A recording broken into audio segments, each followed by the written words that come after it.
The viewing screens lit up across every major city on Earth, showing the same message that had arrived 3 days ago.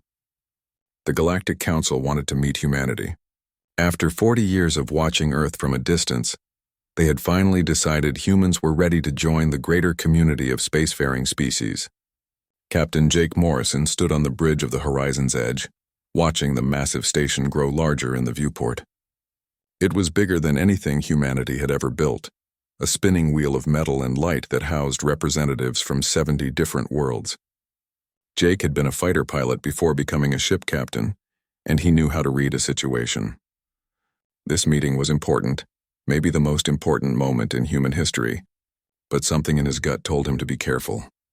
Lieutenant Amy Peterson sat at the sensor station, her fingers dancing across the controls as she analyzed everything the ship's computers could detect. She had degrees in xenobiology and military strategy, which made her perfect for this mission. The station's defenses were impressive, weapon systems that could probably turn the horizon's edge into dust in seconds. But what interested Amy more was the behavior of the other ships docked at the station. Most of them clustered near the central hub, their hull markings showing allegiance to something called the Krell Empire.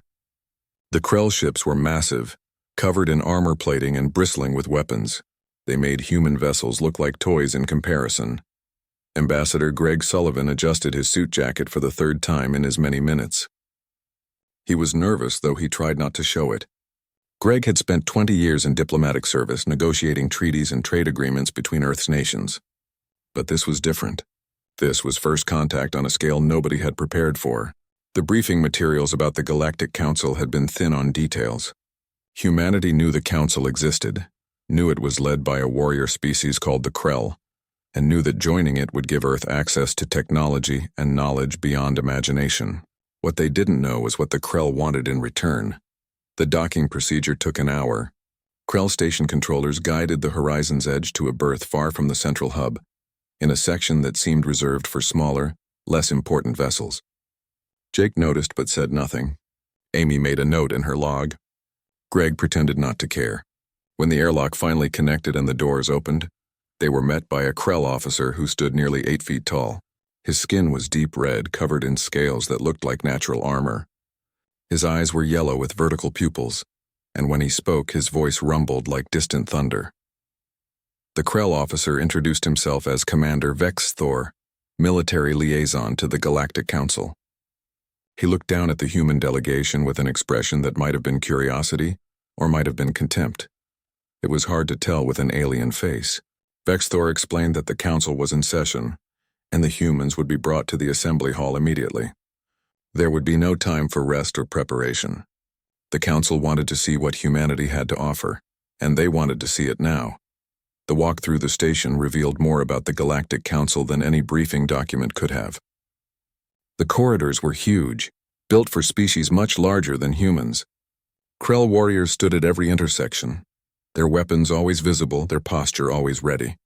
Other species moved through the halls with varying degrees of confidence. Some walked with their heads high. Others kept their eyes down and moved quickly out of the way when Krell approached.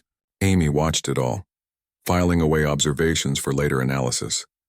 This was a society built on strength and hierarchy, where power determined position and weakness invited exploitation. The assembly hall was enormous, a vast circular chamber with seating arranged in concentric rings around a central speaking platform. The innermost ring closest to the platform held the Krell delegation. Their seats were large and ornate, positioned to dominate the room. The next few rings held other species, arranged in what was clearly an order of importance. The Zelnari, a species of tall, graceful beings with crystalline skin, occupied the second ring. The Morgath, heavily built creatures with forearms and rock-like hides, sat in the third ring. Each ring further from the center held species that seemed progressively less powerful, less advanced, or less favored by the Council. Commander Vex Thor led the human delegation past all of these rings, past species they had never seen before, past empty seats and occupied ones, all the way to the very back of the hall. The last row, the furthest from the center of power. He gestured to a section of seats that looked like they had been hastily modified to fit human proportions. This was where humanity would sit. This was the position the galaxy had chosen for Earth. Greg Sullivan looked at the seats, then at Vex Thor, then back at the seats. He could feel the eyes of dozens of species watching to see how humanity would react. Would they protest? Would they demand better treatment? Would they show the pride and ego that so many species brought to their first council meeting? Greg smiled, a small, calm smile, and simply said thank you. He sat down in the back row. Jake and Amy followed his lead, along with the rest of the human delegation. They sat quietly, without complaint, without visible anger or shame. Vex Thor seemed confused by this reaction. Most species protested their initial seating assignment. Most demanded to be moved forward, to be given positions of greater respect. The Krell had learned to use seating as a test, a way to measure pride and aggression in new species. But the humans just sat down and waited. The commander studied them for a long moment, trying to understand what this meant. Were they weak? Were they simply accepting their place at the bottom of the hierarchy? Or was something else happening that he did not yet understand? The council session began with a Krell leader named High Commander Draknor, calling the assembly to order. His voice boomed through the hall, amplified by technology that made every word feel like a physical force. He spoke of the council's strength, of the many worlds under its protection, of the peace maintained through superior military power. Then he turned his attention to the newest petitioners for membership, the humans from the small blue world called Earth. Greg Sullivan stood and walked to the central platform when his name was called. The distance from the back row seemed longer than it actually was, every step taking him past species that had already earned their place in this galactic order. When he reached the platform, he did not try to make himself seem larger or more impressive. He simply stood and spoke in a calm, clear voice about humanity's desire to join the council, to learn from other species, and to contribute what knowledge and skills Earth could offer. He spoke of cooperation, of mutual benefit, of building relationships based on trust and shared goals. The Krell listened with barely concealed amusement. The Zelnari seemed politely interested. Most of the other species paid little attention, already dismissing this new race as just another minor addition to the council's long list of member worlds. When Greg finished speaking and returned to the back row, Vex Thor formally welcomed humanity to the Galactic Council as observer members. Observer status meant they could attend sessions and speak when recognized, but they had no vote and no real power. It was the lowest tier of membership, and everyone in the hall knew it. Amy leaned close to Jake and whispered that the seating arrangement was deliberate, a way to establish dominance and test reactions. Jake nodded slightly, his eyes scanning the hall and noting which species sat where, which ones seemed to have real influence, and which ones were just filling seats like humanity now was. Greg sat quietly, his face showing neither disappointment nor concern. He had expected something like this. In any hierarchy, newcomers started at the bottom. The question was not where you started, but where you ended up. The council session continued for several more hours, discussing matters of trade disputes, border conflicts, and resource allocation. The humans listened to all of it, learning how the council operated, how decisions were made, and who really held power. It became clear very quickly that the Krell dominated everything. When they spoke, others listened. When they made demands, others complied. The council was not really a democracy or even an alliance of equals. It was an empire with a polite name, and the Krell were its unquestioned masters. As the session finally ended and species began filing out of the hall, Vex Thor approached the human delegation one more time. He told them that quarters had been prepared on the station, and that they would be expected to attend regular council sessions going forward. He also mentioned that in 3 months there would be trials, challenges where new species could prove their worth and potentially improve their standing in the council. His tone suggested he did not expect humans to do well in these trials. After all, they were small, weak compared to Krell warriors, and their technology was primitive by galactic standards. But they were welcome to try. Greg thanked him again, that same calm smile on his face. As the Krell commander walked away, Amy finally spoke what they were all thinking. They had been placed in the back deliberately, tested to see if humans would react with anger or aggression. 3 months passed quickly on the council station. The humans attended every session, sitting quietly in their back row seats and watching everything. They learned the names of species and their representatives. They studied the Krell military structure, and observed how different species interacted when they thought no one important was paying attention. Amy Peterson filled 17 data logs with observations about alien behavior patterns, political alliances, and the subtle ways power moved through the council. Jake Morrison spent his time talking to engineers and mechanics from other species, learning about their ships and technology. Greg Sullivan built relationships carefully, having quiet conversations with representatives from smaller species who also sat far from the center of power. Then came the announcement that changed everything. High Commander Draknor stood before the council and declared that the trials of strength would begin in 1 week. Every species that had joined the council in the past 5 years would be required to participate. The trials were tradition, a way for new members to demonstrate their military capabilities and prove they deserved their place in the galactic community. Draknor's voice carried pride as he explained that the Krell had designed these trials 4 centuries ago, and in all that time, no species had ever defeated Krell champions.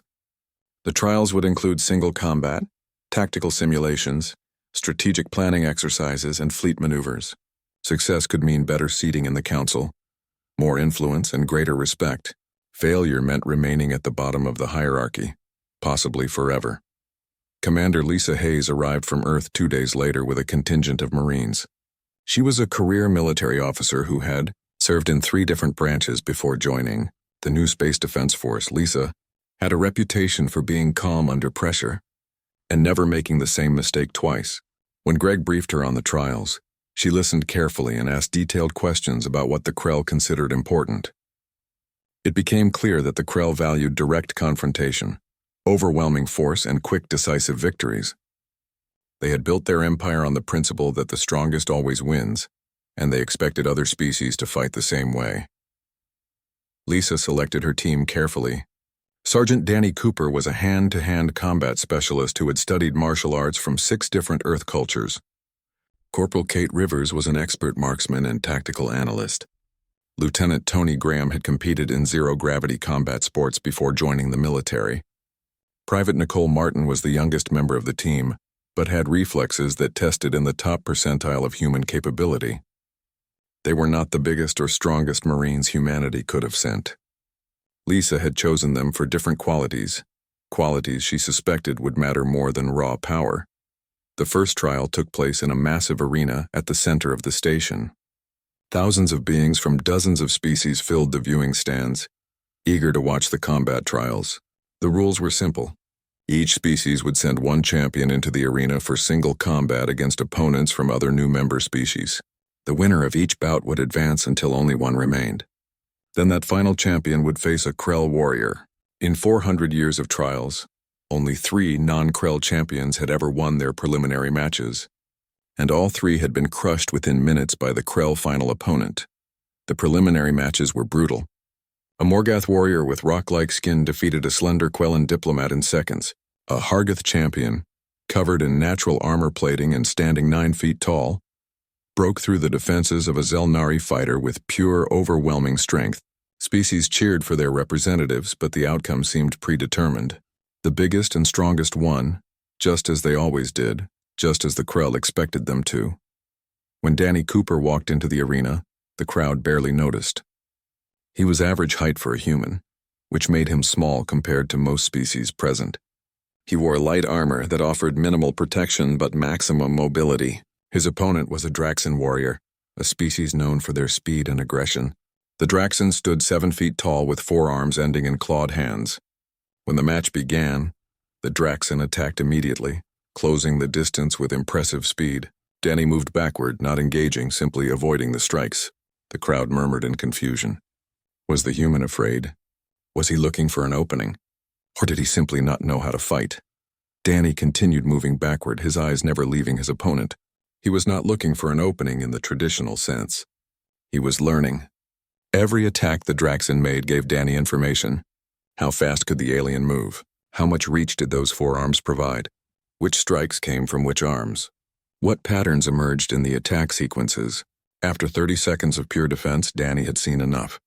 When the Draxan lunged forward with all 4 arms extended, Danny finally moved toward his opponent instead of away.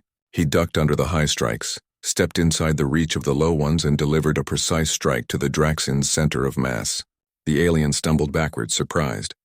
Danny did not press the attack. He moved back to a safe distance and waited. The Draxin warrior roared and charged again, angry now, abandoning strategy for pure aggression. Danny used the same technique, waiting until the last possible moment, then moving into a blind spot he had identified during his observation period. Another precise strike, another retreat. The pattern repeated 3 more times. Each time the Draxin attacked, Danny defended and waited. Each time he saw an opening, he struck once and withdrew. It was not the spectacular combat the crowd expected.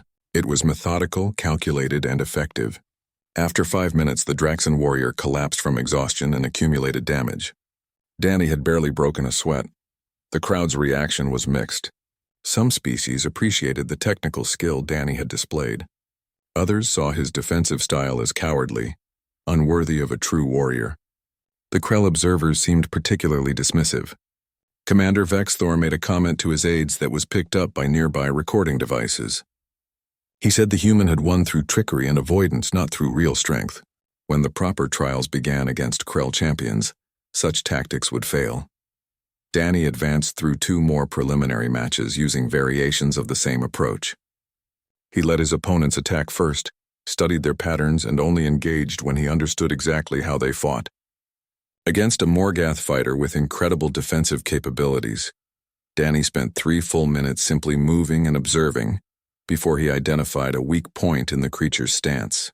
Against a Quellan who relied on energy weapons and ranged combat, Danny used the arena's obstacles to close distance while avoiding fire, then ended the match with a single disabling strike. By the time Danny reached the final preliminary round, the other species had started paying attention. The Zelnari representatives were particularly interested, discussing among themselves the humans' unusual combat philosophy. Lisa Hayes watched from the observation deck, pleased with Danny's performance but knowing the real test was coming. The Krell champion had not even bothered to watch the preliminary matches.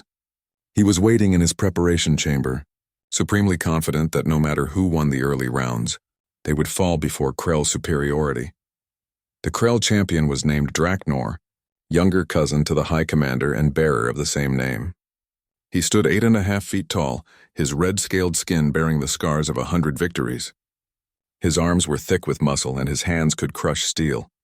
He had won the trial championships for the past 3 years, defeating every challenger sent against him. When he entered the arena, the crowd erupted in cheers.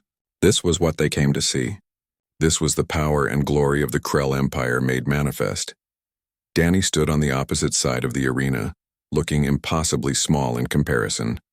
Greg Sullivan watched from the human seating area in the back, his expression neutral. Amy Peterson had her sensors and recording equipment focused on every detail. Jake Morrison sat with his hands clasped, trusting his teammate but knowing how dangerous this moment was. Lisa Hayes stood at the railing, her eyes tracking both fighters, already analyzing the situation. The match began with a roar from Draknor that shook the arena. The Krell champion charged forward with devastating speed, intent on ending this fight in seconds like he had ended so many others. Danny did not charge to meet him.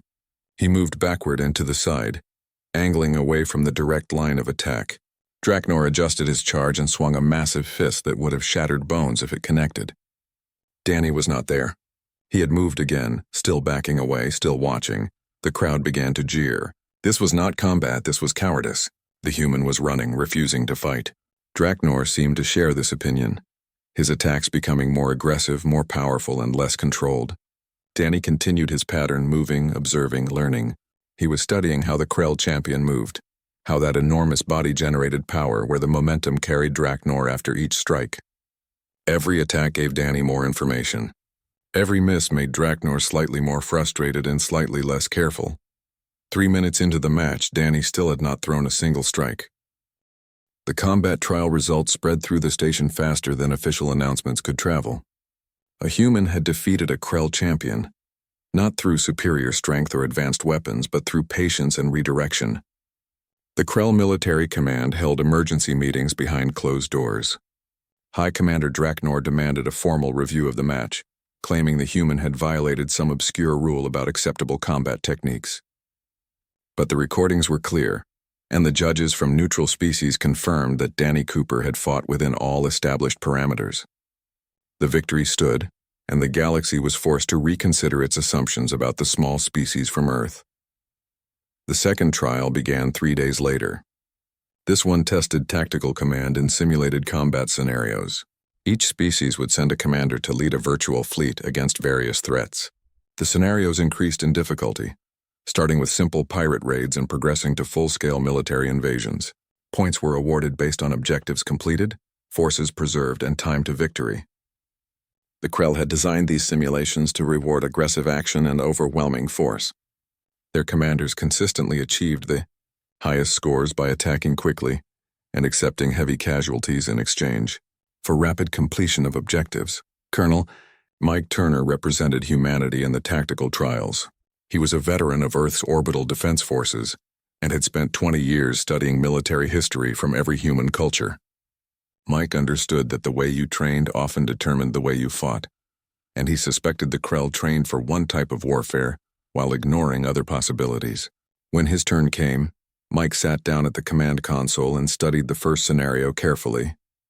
It showed a pirate fleet attacking a trade convoy. The standard approach demonstrated by previous commanders was to jump in with maximum firepower and destroy the pirates as quickly as possible. Mike took a different approach. He positioned his forces between the pirates and their most likely escape route, but he did not attack immediately.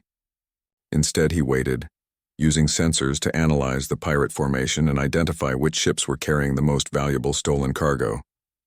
When he finally gave the attack order, his forces targeted specific vessels while leaving escape routes open for the others. The pirates who were not directly threatened chose to flee rather than fight. Mike's forces captured 3 cargo ships and eliminated only the pirates who refused to surrender. His completion time was slower than the Krell average, but he achieved the objective with 0 friendly casualties and recovered more stolen goods than any previous commander. The judges seemed uncertain how to score this result. The Krell observers argued that Mike had shown weakness by not destroying all the pirates. The Zelnari judges countered that the objective was to protect the trade convoy and recover stolen property, both of which Mike had accomplished more effectively than commanders who focused solely on killing enemies. After deliberation, the judges awarded Mike high marks for objective completion and force preservation, though they noted his time to victory was suboptimal by Krell standards. The scenarios increased in complexity. In the 4th simulation, Mike faced a situation where enemy forces heavily outnumbered his own fleet. Previous commanders had chosen to fight anyway, believing that courage and aggressive tactics could overcome numerical disadvantage. Most had been virtually destroyed within minutes. Mike studied the scenario and noticed something the others had missed. The enemy fleet was operating far from their supply bases, and the scenario took place in a region with limited refueling options. Instead of engaging in direct combat, Mike ordered his forces to retreat to a nearby nebula where sensors were less effective. He then sent small groups to harass enemy supply lines and destroy fuel depots. The enemy fleet pursued Mike's forces into the nebula, but could not locate them effectively.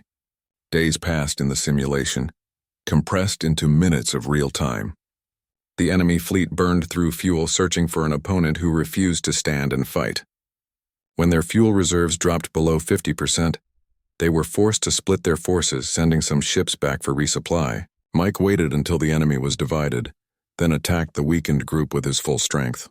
He destroyed half the enemy fleet and captured their command ship. The remaining enemy forces retreated, unable to continue operations without fuel and leadership.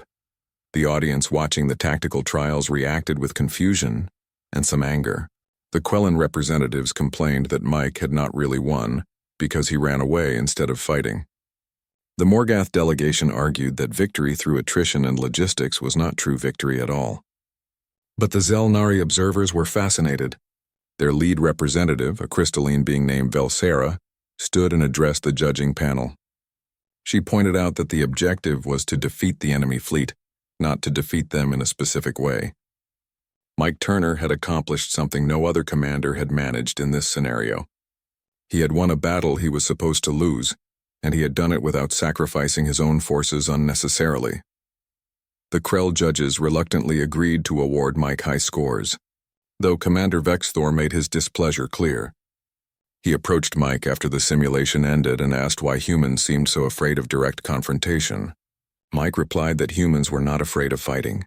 They simply preferred to fight smart rather than fight hard. Vexthor did not seem to understand the distinction. To the Krell, there was honor in facing your enemy directly, in testing your strength against theirs, in proving superiority through combat. The human approach of avoiding direct conflict, of waiting and maneuvering and attacking from unexpected angles, seemed contrary to everything the Krell believed about warfare. The third trial focused on strategic planning rather than tactical execution. Representatives from each species were given a complex scenario involving multiple star systems, various political factions, and long-term resource management. They had to develop a comprehensive strategy for achieving dominance in the region over a simulated period of 10 years. Most species presented plans focused on military conquest, building large fleets and capturing systems through force. The Krell plan, presented by High Commander Draknor himself, called for systematic invasion of every system, starting with the weakest and progressing to the strongest.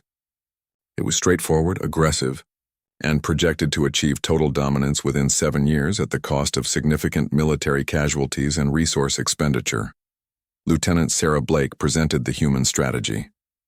She was young for such an important role, but her academic record was impressive and Lisa Hayes trusted her analytical abilities. Sarah's plan surprised everyone by barely mentioning military action at all. Instead, she focused on economic leverage, diplomatic alliances, and intelligence gathering. Her strategy called for identifying which systems had resources other systems desperately needed, then controlling trade routes rather than territory. She proposed using human ships to protect merchant vessels in exchange for favorable trade agreements. She suggested offering technological assistance to systems struggling with infrastructure problems. She recommended a comprehensive intelligence network to identify internal conflicts within rival factions, then supporting whichever side aligned best with human interests. The military conquest portions of Sarah's plan were minimal and defensive in nature. She proposed building strong defensive positions around a few key systems rather than trying to hold large amounts of territory. She argued that controlling supply lines was more important than controlling planets, and that making yourself valuable to others was more effective than making yourself feared. Her 10-year projection showed human influence spreading through economic and diplomatic means, with military force held in reserve and used only when absolutely necessary. The projected costs were substantially lower than any military conquest plan, and the projected stability of the resulting arrangement was much higher. The Krell delegation listened to Sarah's presentation with barely concealed contempt. When she finished, High Commander Draknor stood and addressed the council. He stated that the human plan was not a strategy at all, but rather an admission of weakness. Real power came from military strength, from the ability to take what you wanted and hold it against all challengers. Economics and diplomacy were tools for weak species who lacked the courage to seize power directly. The Krell had built their empire through conquest, and that empire had lasted for thousands of years. Why should anyone believe that human methods based on trade and negotiation would be superior to proven Krell tactics? Sarah responded calmly, pointing out that the Krell Empire required constant military action to maintain itself. Every generation had to fight to hold what previous generations had conquered. The cost in lives and resources never ended. Her approach aimed to build relationships where other systems wanted to cooperate with humanity, rather than being forced to submit. Such relationships required less maintenance and created more stable long-term results. She acknowledged that her plan would take longer to achieve dominance, but argued that the dominance achieved would last longer and cost less to maintain. The final trial was scheduled to begin in 2 days and the entire station buzzed with anticipation. It would test fleet coordination on a massive scale, with each species commanding multiple ships in complex maneuvers against simulated threats. Lisa Hayes was reviewing tactical data when the alarm started blaring. At first, she thought it was another drill. The Krell ran them constantly to keep everyone sharp. But the alarm pattern was different this time, more urgent, and it did not stop after the usual 30 seconds. Jake Morrison arrived at the human quarters within minutes, his face serious. The alarms were real. Something had entered council space, something that should not be there. The emergency council session was chaotic. Representatives from 70 species crowded into the assembly hall, many of them talking over each other, demanding information and expressing fear. High Commander Draknor stood at the central platform, his voice cutting through the noise like a blade. He explained that long-range sensors had detected a massive fleet approaching from the direction of dark space, the region beyond explored territory where no civilized species ventured. The fleet matched the signature of the Devourers, a name spoken with dread by every species old enough to remember the last incursion 300 years ago. The Devourers were not a species in the traditional sense, or at least no one understood them well enough to classify them properly. They appeared as massive swarms of ships that consumed everything in their path, stripping planets of resources and destroying any vessels that tried to resist. They had no interest in communication or negotiation. They simply arrived, destroyed, consumed, and moved on. The last time they had entered Council space, it had taken the combined might of 30 species and cost billions of lives to drive them back. Now they were returning, and the sensor data suggested their numbers were far greater than before. Commander Vexthor took control of the military response immediately. He ordered all Council fleets to muster at designated coordinates, forming a massive defensive line between the Devourer approach vector and the populated systems they would reach first. His strategy was straightforward and traditionally Krell. They would meet the enemy head-on with overwhelming force, hold the line and grind down the Devourer numbers through sheer determination and superior firepower. Every available ship was to be deployed to the front lines. Every species was expected to contribute their full military strength. There would be no reserves, no fallback positions, no alternative plans.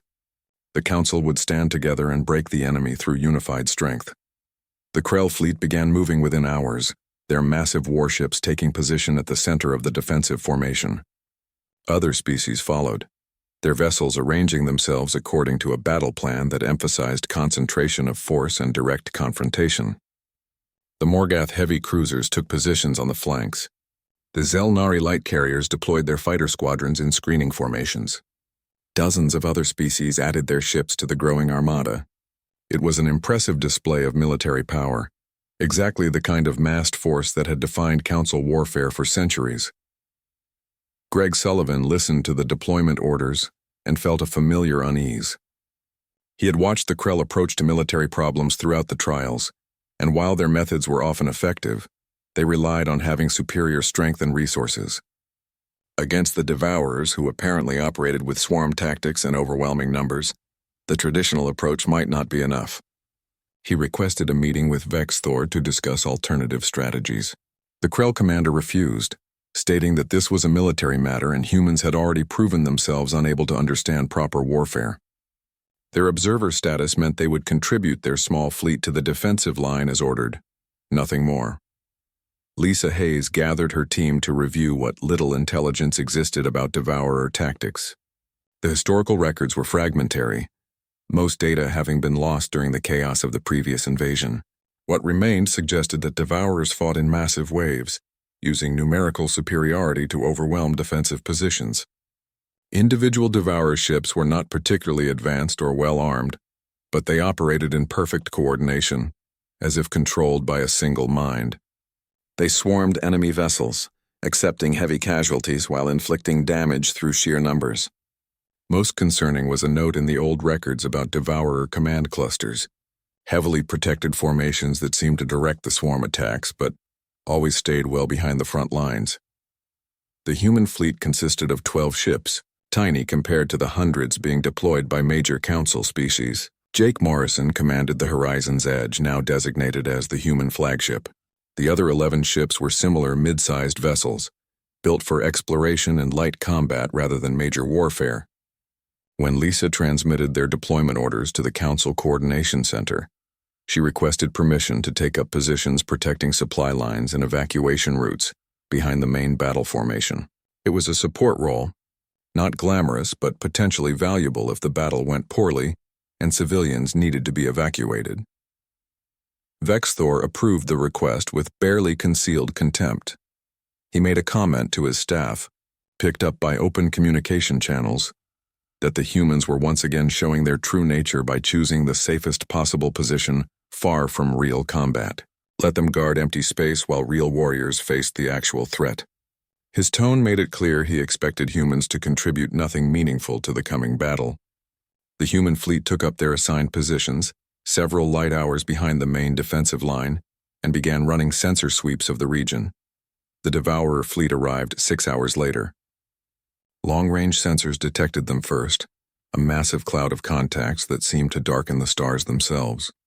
Initial counts suggested over 10,000 individual vessels, far more than intelligence estimates had projected. The Council fleet, impressive as it was, numbered less than 2,000 ships. The numerical disparity was worse than anyone had anticipated. High Commander Draknor ordered the fleet to hold position anyway. Courage and superior technology would make the difference. The Krell had never retreated from an enemy, and they would not start now. The first engagement began when Devourer scout elements made contact with Council screening forces. The battle unfolded exactly as the old records had described. Devourers swarmed forward in massive waves, seemingly indifferent to casualties. Council ships destroyed dozens of enemy vessels, but for every Devourer killed, 2 more pressed forward. The Krell heavy warships anchoring the center of the line dealt devastating damage, their superior firepower shredding Devourer formations. But the swarm adapted, flowing around the strongest points of resistance and concentrating on weaker positions. Within 2 hours of initial contact, the Council's left flank was collapsing. A Quellan battle group had been overwhelmed, their ships torn apart by coordinated Devourer attacks. The Morgath forces tried to reinforce but found themselves surrounded and under assault from multiple directions. The right flank held longer, but only because the Zelnari commander there ordered a fighting retreat, trading space for time.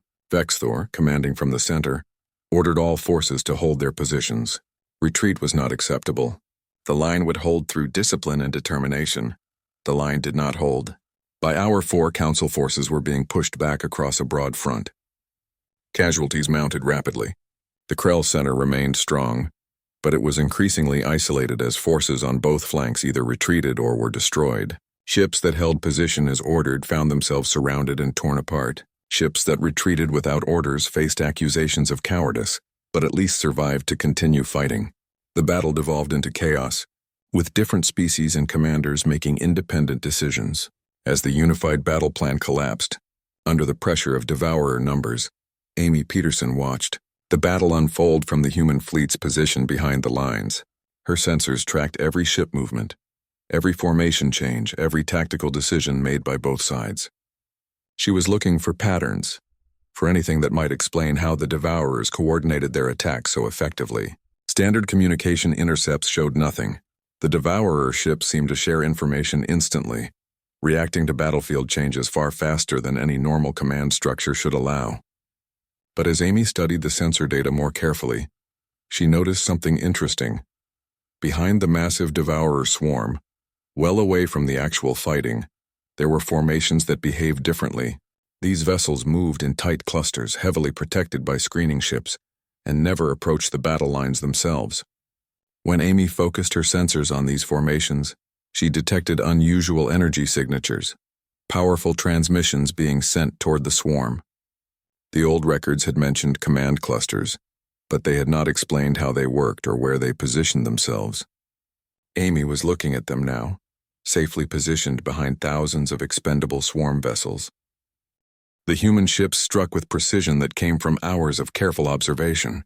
Jake Morrison had positioned each vessel exactly where Amy Peterson's analysis suggested the Devourer command clusters were most vulnerable. The enemy had concentrated all their defensive ships forward, protecting against threats from the Council fleet they were actively destroying. They had left their rear approaches guarded by only minimal forces, never imagining that anyone would take the long route around the entire battlefield. It was a mistake, born from the same assumption every species in the galaxy seemed to share, that real battles were won by charging forward and meeting your enemy head-on. The first Devourer command cluster died before it even realized it was under attack. Human missiles, fired from maximum range and guided by Amy's sensor data, punched through the light screening ships and struck the central vessel. The explosion was massive, far larger than the size of the target ship should have produced. Whatever technology the Devourers used to coordinate their swarm apparently required enormous amounts of power. and when that power source was breached, the results were catastrophic. The screening ships around the destroyed cluster immediately lost coordination, drifting aimlessly as if their purpose had been suddenly erased. More importantly, a section of the Devourer swarm attacking the Council fleet also lost coordination. Thousands of enemy vessels that had been moving in perfect synchronization suddenly began operating independently, their attacks losing the terrifying efficiency that had been overwhelming Council defenses. Some Devourer ships continued fighting, but others seemed confused, flying in circles or simply stopping in space. The change was immediately noticeable to the Council forces who had been desperately trying to survive against impossible odds. Lisa Hayes allowed herself no time to celebrate the first success. She redirected the fleet toward the second command cluster, which was now aware of the threat and beginning to reposition its screening forces. But the Devourers faced the same problem the Krell had faced in the trials. They had built their entire strategy around one approach: overwhelming enemies through coordinated swarm attacks. They had no backup plan for an enemy that refused to engage the swarm directly, and instead went after the command structure itself. The second cluster was better defended, and the battle lasted longer. Tony Graham led a Marine boarding team onto one of the screening vessels, fighting through its corridors to disable it from within, rather than trying to destroy it from outside. Kate Rivers provided covering fire from the horizon's edge, her marksmanship skills translating well to ship-mounted weapons. The combined assault broke through the defenses, and another command cluster exploded. Another section of the Devourer swarm lost coordination, more thousands of ships suddenly becoming far less dangerous. Commander Vexthor watched the tactical displays from his damaged flagship and struggled to understand what he was seeing. The human fleet had disobeyed direct orders, abandoned their assigned position, and engaged the enemy without authorization.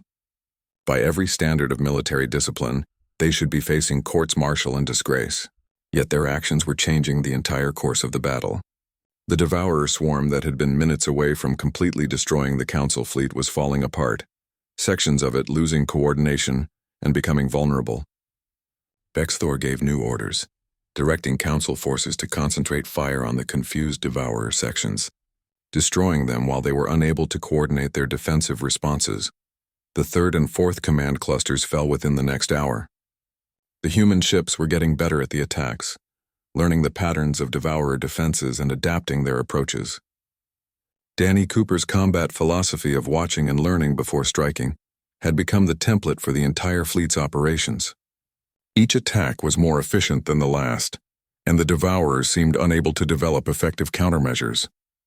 Their entire military doctrine was built around the swarm, and they had no framework for dealing with enemies who attacked their command structure directly. High Commander Draknor, watching from the Council station, found himself in an impossible situation. The humans had achieved what the entire Council fleet could not. They had found the enemy's weakness and exploited it with ruthless efficiency. They had turned a hopeless battle into a potential victory.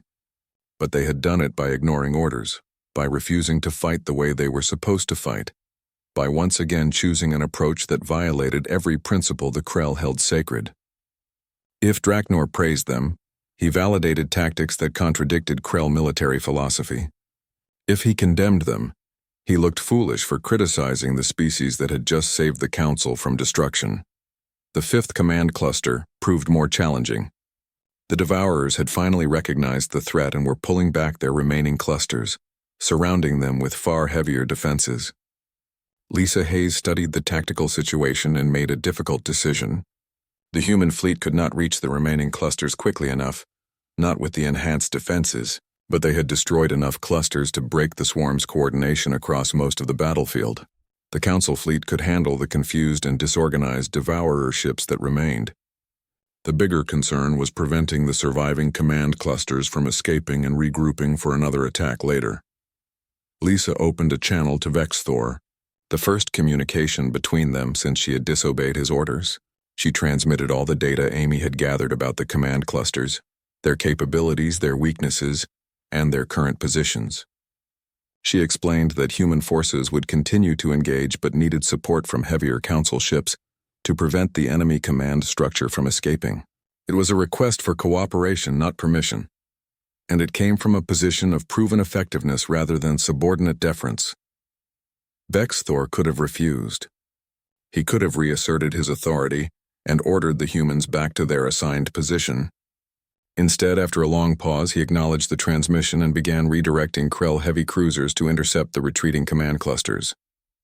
Other Council species followed his lead, their commanders recognizing that the human approach was working and that pride mattered less than survival.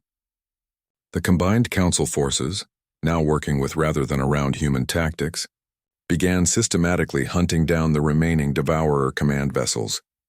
The battle lasted another 6 hours, but the outcome was no longer in doubt. Without coordinated command, the Devourer swarm was just a collection of individual ships, dangerous but manageable. Council forces destroyed them methodically, and those that tried to flee were tracked down by fast pursuit vessels. The command clusters, stripped of their swarm protection, fell one by one to concentrated Council attacks. By the time the last enemy vessel was destroyed, the Council had achieved something that seemed impossible hours earlier. They had won. The cost had been severe. Nearly 40% of the Council fleet had been destroyed or heavily damaged. Thousands of crew members from dozens of species had died. Multiple worlds would need to begin rebuilding their naval forces from scratch. But it could have been so much worse. Without the human intervention, the entire fleet would have been annihilated, and the Devourers would have moved on to attack populated systems with nothing to stop them. The victory was real, even if it had come at a terrible price and had required tactics that many species were still uncomfortable acknowledging. The human fleet returned to the Council station 3 days later. Their ship showed damage from the engagement, burn marks and hull breaches that spoke of real combat rather than simulated trials. When Jake Morrison brought the Horizon's Edge into dock, he found a very different reception than the one humanity had received months earlier. Representatives from multiple species were waiting at the airlock, wanting to discuss human tactics, to understand how they had identified the Devourer weakness, to learn from what had happened. The Council called an emergency session, and once again the assembly hall filled with representatives from 70 worlds. But this time, when the humans entered, they found something had changed. Their seats were still in the back row, exactly where they had been since the first day. But now, species that had previously sat in the inner rings were choosing to sit near the humans instead. The Zelnari delegation moved to the back, explaining to startled Krell observers that they wanted to learn from the species that saw things others missed. Several smaller species followed, preferring the company of humans to their traditional positions closer to Krell power. Commander Vexthor approached Greg Sullivan before the session began. The Krell officer looked like he had aged years in the past few days, the certainty that had always marked his bearing replaced by something more complex. He asked why humans had disobeyed orders, why they had abandoned their position, why they had refused to fight the way they were told to fight. Greg's answer was simple and direct. Humans had learned through long and painful history that following orders blindly led to disasters, that doing what others expected was not always the same as doing what was right, and that sometimes the best way to win was to refuse to fight the battle everyone else wanted you to fight.